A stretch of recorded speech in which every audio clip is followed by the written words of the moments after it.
liking what I'm saying. All right, next up, what my producer and our producer, Hannah Bloom, categorized as our well-relaxed, run-happy colt. Popular demand. He certainly is kind of a laid-back character, isn't he, Joe? Yeah, he's a horse that if you go see him in the barn, he's usually relaxing after he gets done with his training. He ain't afraid to take his nap.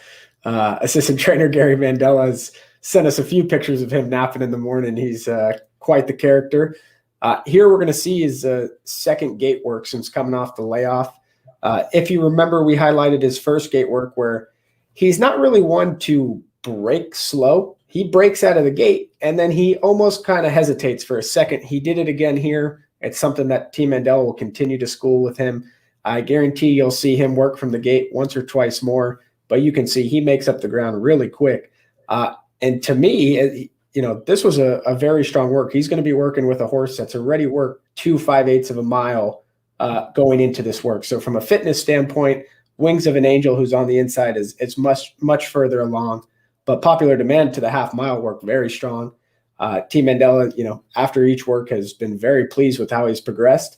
They did put on those glue-on shoes that we touched on a few weeks ago after his first gate work, and he's had no hiccups since. So, fingers crossed we continue going, and we're not too far away from the races with this guy. So let me ask you a quick question. I'm trying to get into the mind of a trainer, and we've got a horse who's relatively laid back here. And I'm noting this horse is not wearing blinkers. Is that something that has come up in conversation at all? Yes. Actually, I wish we had it on work, but his previous work, which was not a gate work, he was in blinkers. So they have already toyed around with the idea going from the gate, which was the reason why they took it off. So I wouldn't be surprised if you see the blinkers come back on at some point. But that's ultimately going to be Richard. He's not afraid, too, of giving him a start and then adding the blinkers as well. So it's ultimately where he sees him progressing in the next coming weeks, and then that decision will be made. All right, so the work made here, Wings of an Angel, owned by Fox Hill Farm. This is a $350,000 Keeneland September yearling purchase by Quality Road. Kind of on a similar work tab, but I think just based on what I'm saying on paper here, Joe, and there he is. Yeah, kind of chilling out. I love that. Any horse that lies down, he lays down, he takes care of himself.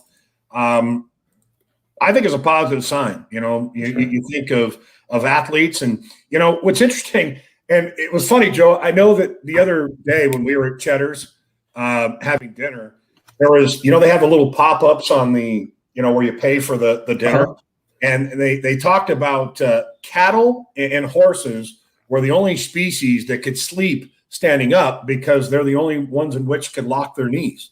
Did you know that? I did not know that. Well, I saw that and I knew that back in the day, but it's just like kind of rung a bell in my head. But, so Popular Demand, he just kind of unlocks those knees and he just chills out, which I think is fantastic. By the way, Run Happy with another winner yesterday out there at Churchill, and a horse by the name of Happy American. So it did take him a few races to kind of find his best ride. But would you agree that with the Run Happies, kind of seemingly getting the feeling that they just do better with age? Yeah, no, absolutely. And I know Run Happy did make it as a 2-year-old himself, but he was a horse that continuously got better into his 3-year-old season. So, so far what we're seeing, I think you're going to see that. And, that 10,000